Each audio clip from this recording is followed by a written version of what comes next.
Hi, kids. So I've been asked to recite a poem, and there's no poem to me better than Casey at the Bat. One, because my name's Casey, even though you'll see it might not always turn out best for him, but because it has to do with baseball and it captures the brilliance of baseball and softball and all that. So without further ado, here we go. Casey at the Bat, a ballad of the Republic sung in the year 1888.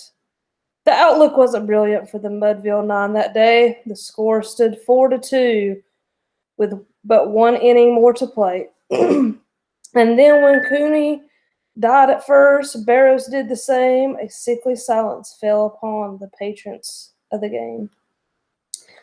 A straggling few got up in deep despair. The rest clung to that hope which springs eternal in the human breast. They thought if only Casey could get but a whack at that, we'd put up even money now with Casey at the bat. But Flynn preceded Casey, as did also Jimmy Blake, and the former was a Lulu and the latter was a cake. So upon that stricken multitude grim melancholy sat, for there seemed but a little chance of Casey getting to the bat.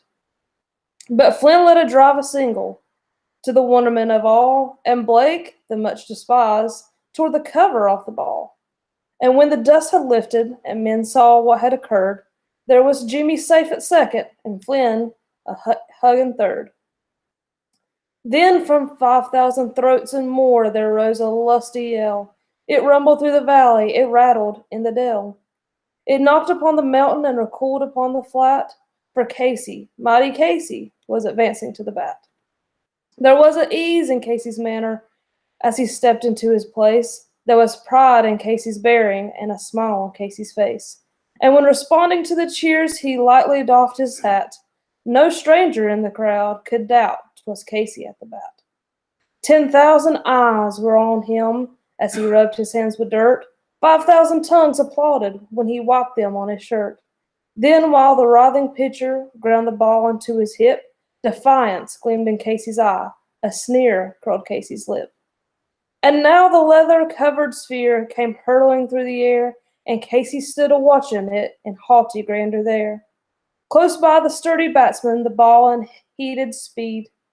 "That ain't my style," said Casey. "Strike one," the umpire said. From the benches, black with people, there went up a muffled roar, like the beating of the storm waves on a stern and distant shore. "Kill him! Kill the umpire!" shouted someone in the stand, and it's likely that had killed him had not Casey raised his hand. With a smile of Christian charity, great Casey's visage shone. He stilled the rising tumult. He bade the game go on. He signaled to the pitcher. Once more the spheroid flew, but Casey still ignored it, and the umpire said, "Strike two." "Fraud!" cried the maddened thousands. An echo answered fraud. But one scornful look from Casey, and the audience was awed. They saw his face grow stern and cold. They saw his muscles strain, and they knew that Casey wouldn't let that ball go by again. The sneer is gone from Casey's lips. His teeth are clenched in hate. He pounds with cruel violence his bat upon the plate. And now the pitcher holds the ball, and now he lets it go. And now the air is shattered by the force of Casey's blow. Oh, somewhere in this favored land, the sun is shining bright. The band is playing somewhere, and somewhere hearts are light.